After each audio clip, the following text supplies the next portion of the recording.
Saudações entendedores, tudo certo? Sejam bem-vindos a mais uma resenha de livro aqui do canal Entender. No episódio de hoje, a gente vai falar sobre 1984, do George Orwell, um clássico da distopia sobre autoritarismo, controle e liberdade. Vamos nessa?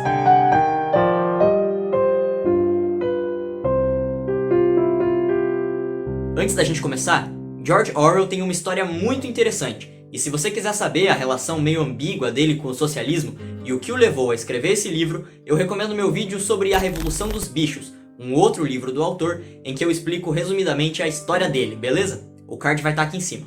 O livro de hoje, 1984, é o último livro de George Orwell e por muitos considerado sua obra-prima. O livro foi escrito em 1948 e publicado em 49. O autor faleceu no ano seguinte. 1984 é uma distopia, ou seja, um cenário hipotético em que o mundo deu errado.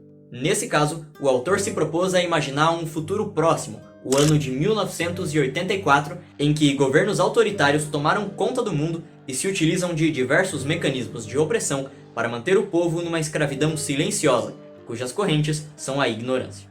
Winston, nosso personagem principal, é um membro do partido e trabalha no Ministério da Verdade, cuja função é alterar notícias, fotos e documentos históricos para que tudo bata certinho com a verdade que o Grande Irmão ditava.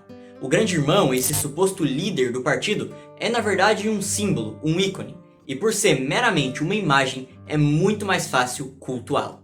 Ele é perfeito, ele não morre, e tudo nele é friamente calculado pelos propagandistas para que ele seja a personificação do próprio partido. Há inclusive um momento muito marcante no livro em que uma mulher ora diante da imagem do Grande Irmão, que é colocado como um grande pai. Ele sabe o que é melhor para você, ele vai cuidar de você e ele zela por ti. E zela vigilante 24 horas por dia, literalmente.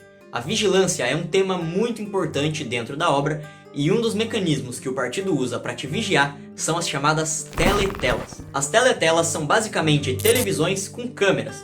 Elas não podem ser desligadas e exibem única e exclusivamente a propaganda do partido. As teletelas estão espalhadas por todos os lugares, ruas, lojas e até dentro das casas.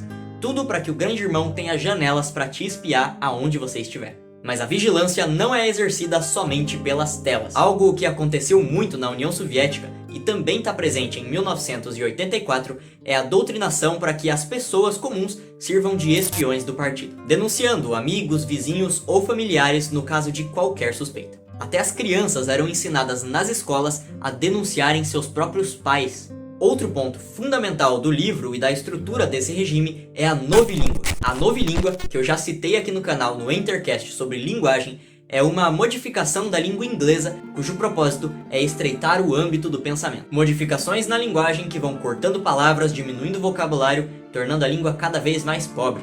Num processo totalmente contrário à evolução natural do idioma, em que vão se adicionando palavras para tornar a língua cada vez mais expressiva, o partido corta palavras todo ano. Palavras como privacidade, por exemplo, são inexistentes no vocabulário da novilíngua. Mas como se não bastasse o impedimento em expressar essas ideias, existe também na obra a polícia do pensamento e toda a ideia de um crime de pensamento. Ou seja, você não pode nem falar e nem pensar contra o partido. Também está presente na obra o tema da inversão de valores, algo que se fala muito hoje em dia. É bem irônico, mas os lemas do partido são os seguintes: guerra é paz, liberdade é escravidão, ignorância é força. Winston, o protagonista, se revolta contra o partido em seu íntimo e arrisca a vida ao se envolver amorosamente com uma colega de trabalho e com uma organização revolucionária secreta. A trama se desenrola de uma maneira muito interessante e é um livro que eu com certeza recomendo muito. Então, inversão de valores, alteração do passado, vigilância constante, controle da linguagem e do pensamento são só alguns dos temas super atuais que você vai encontrar no livro durante a sua leitura. Se você ficou interessado em ler a obra e quer apoiar o canal Entender, você pode comprar o livro através do meu link de associado da Amazon que está na descrição desse vídeo. Eu vou ficando por aqui e te vejo numa próxima. Fui!